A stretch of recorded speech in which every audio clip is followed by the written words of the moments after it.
खरंच शरद पोक्ष म्हणतात तसं मूळ मनुस्मृती जर कुणी वाचली असती तर ती जाळलीच गेली नसती. त्यांच्या या विधानाला काही आधार आहे का हो? याचा दुसरा अर्थ असा आहे का की डॉक्टर बाबासाहेब आंबेडकरांनी मनुस्मृती जाळली ती अगदी न वाचता जाळली आहे का?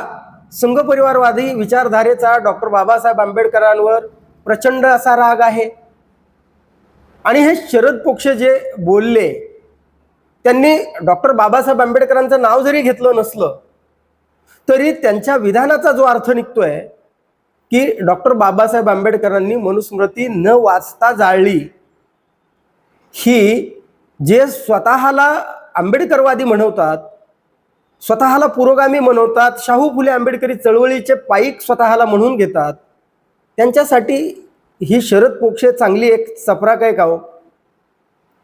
डॉक्टर बाबासाहेब आंबेडकरांनी मनुस्मृती न वाचता जाळली होती का? याचं सरळ उत्तर आहे नाही. त्यांनी अगोदर सगळ्या धर्मग्रंथांचा अभ्यास केला. त्या काळामध्ये संस्कृत शिकणं हे शूद्र व्यक्तीला शक्य नव्हतं. ते कुठे वैदिक शाळेमध्ये त्यांना प्रवेश मिळणं कठीण होतं. पण स्वतःला त्या धर्माचा अभ्यास असावा, आपल्याला ते संस्कृत कळावं म्हणून डॉक्टर बाबासाहेब आंबेडकरांनी स्वतःच्या प्रयत्नानं संस्कृत भाषेवर प्रभुत्व मिळवलेलं होतं. आणि मनुस्मृती त्यांनी मुळातून मनुस्मृतीच नाही तर समग्र हिंदू धर्माच्या, जर तुम्ही म्हणजे ते शूद्रा कोण होते, पूर्वी शूद्र कोण होते, हे जर पुस्तक वाचलं तर आपल्याला डॉक्टर बाबासाहेब आंबेडकरांचा हिंदू धर्मावरचा अभ्यास किती होता हे सहज लक्षात येईल.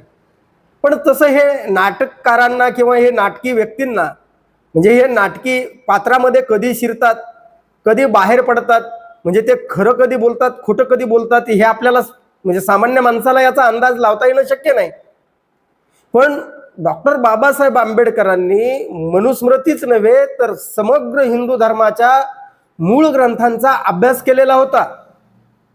आणि ही मनुस्मृती सामाजिक विषमता आणि अस्पृश्यतेला प्रोत्साहन देणारा, त्यांना मान्यता देणारा ग्रंथ आहे. हा त्यांचा सिद्धांत अगदी पक्का झाला. म्हणजे त्यांनी अभ्यासातून त्यांनी तर्कवादी बुद्धिवादी निष्कर्ष काढला आणि मग त्यांनी मनुस्मृती जाळण्याचा निर्णय घेतलेला आहे. हिंदू धर्म सोडण्यासाठी डॉक्टर बाबासाहेब आंबेडकरांना जवळजवळ, म्हणजे ही घटना 1927 आणि 1956ला डॉक्टर बाबासाहेब आंबेडकरांनी हिंदू धर्म सोडलाय. जवळजवळ त्यांनी 21 ते 25 वर्ष अभ्यास केलाय. या शूद्र समजल्या जाणाऱ्या समाजावर या हिंदू धर्माचा कसा अतिरेक आहे, कशी अस्पृश्यता आहे, कशी सामाजिक विषमता आहे आणि ती आपण धर्म सोडल्याशिवाय आपण या लोकांना मुक्त करू शकत नाही याची खात्री झाली. त्यावेळी डॉक्टर बाबासाहेब आंबेडकरांनी हिंदू धर्म सोडला. म्हणजे मनुस्मृती जाळण्याचा त्यांचा जो निर्णय होता तो अभ्यासपूर्ण आणि अगदी तर्क बुद्धीवरती म्हणजे निर्णय घेतलेला होता. तो निर्णय उठले आणि मनुस्मृती जाळली असा नव्हता. बरं, ह्या संघ परिवारवादी विचारधारेचा डॉक्टर बाबासाहेब आंबेडकरांवर राग असणं साहजिक आहे ना हो. कारण 1925ला हे संघ विचारधारा जन्माला आली आणि ती जन्मालाच आली मुळामध्ये इंग्रज गेल्यानंतर आपण ह्या समग्र राष्ट्राला हिंदू राष्ट्र बनवू, पुन्हा परत वर्णव्यवस्था या समाजामध्ये लागू करू आणि या समाजाचं प्रभुत्व म्हणजे जो काही आपण राजे आहोत या समाजाला गुलाम करू, गुलामीत ठेवू, अशी मानसिकतेमध्ये ती संघ परिवारवादी विचारधारा जन्माला आलेली होती. आणि डॉक्टर बाबासाहेब आंबेडकरांनी त्याच विचारधारेला या भारताच्या भूमीमध्ये फार पाताळात नेऊन गाडलं. जरी वामनानं त्या बळीराजाला पाताळात गाडलं, पण या संघ परिवारवादी विचारधारेच्या स्वप्नाला डॉक्टर बाबासाहेब आंबेडकरांनी अक्षरशः पाताळात गाडलं या भारतभूमीच्या. कारण जे राज्यघटना जन्माला आली, जी लोकशाही आपण स्वीकारली, त्यामध्ये मनुस्मृतीला कुठेही जागा उरली नाही. म्हणून संघ परिवारवादी विचारधारेचं जे ऑर्गनायझर आहे त्यांनी डायरेक्ट या डॉक्टर बाबासाहेब आंबेडकरांवर आणि या राज्यघटनेवर टीका केली की या घटनेमध्ये भारतीय म्हणावं असं काहीच नाही म्हणाले होते.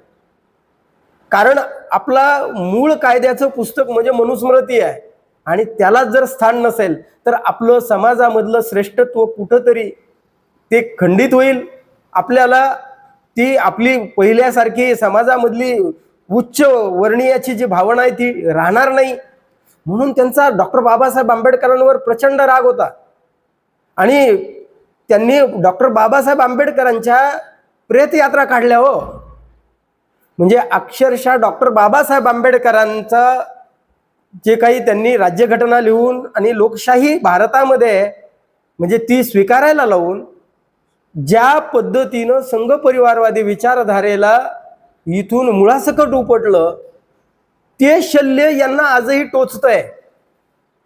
हिंदू बघा, कल्पना करा, हिंदू राष्ट्र जर संकल्पना अस्तित्वात आणायची असेल तर राज्यघटना आपल्याला मोडीत काढावी लागेल आणि राज्यघटना मोडीत निघाल्याशिवाय हिंदू राष्ट्र होणार नाही. मग आता यांना ते शक्य आहे का? तर अजिबात शक्य नाही आहे. आणि मग म्हणून ते त्यांची जी मळमळ आहे अंतकरणातली, हिंदू राष्ट्राचं स्वप्न ते अस्तित्वात आणतील की न आणतील हा भविष्याच्या गर्भामध्ये काय वाढून ठेवलंय ते सांगता येत नाही. पण जे आपले शाहू फुले आंबेडकरवादी विचारधारेचे स्वतःला म्हणून घेतात, जे आंबेडकरवादी विचारधारेचे म्हणून घेतात, ते सत्तेच्या तुकड्यापायी मानसिक गुलामी स्वीकारतात आणि या संघ परिवारवादी भाजपाच्या उसरीवर जाऊन तिथं निमूटपणे त्यांची गुलामी स्वीकारतात. म्हणजे ही गोष्ट जर अशीच होत राहिली, संघ परिवारवादी विचारधारेला कुठंतरी राजकीय, सामाजिक आणि प्रत्येक या धार्मिक पातळीवर जर तुम्ही रोखून ठेवू शकला नाहीत तर उद्या म्हणजे राज्यघटना मोडीत काढण्याचं त्यांचं स्वप्न त्या दिशेनं ते पाऊल टाकणारच नाहीत असं म्हणता येतं का आपल्याला? तर अजिबात म्हणता येत नाही. म्हणजे डॉक्टर बाबासाहेब आंबेडकरांनी म्हणजे यांना जे पुढचं लोक म्हणतात की हे संघ परिवारवादी विचारधारेचे लोक पुढच्या 1000 वर्षाचं नियोजन करतात, पण डॉक्टर बाबासाहेब आंबेडकरांनी 5000 वर्षाचं नियोजन करून ठेवलं.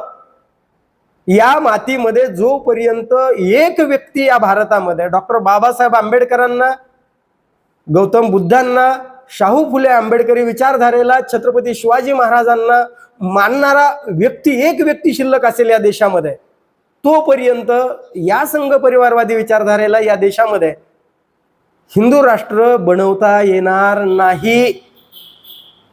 याविषयी आपलं काय मत आहे कमेंट करून जरूर सांगा आणि हा व्हिडिओ जर आवडला तर लाईक आणि शेअर करायला विसरू नका. धन्यवाद. जय भीम, जय महाराष्ट्र.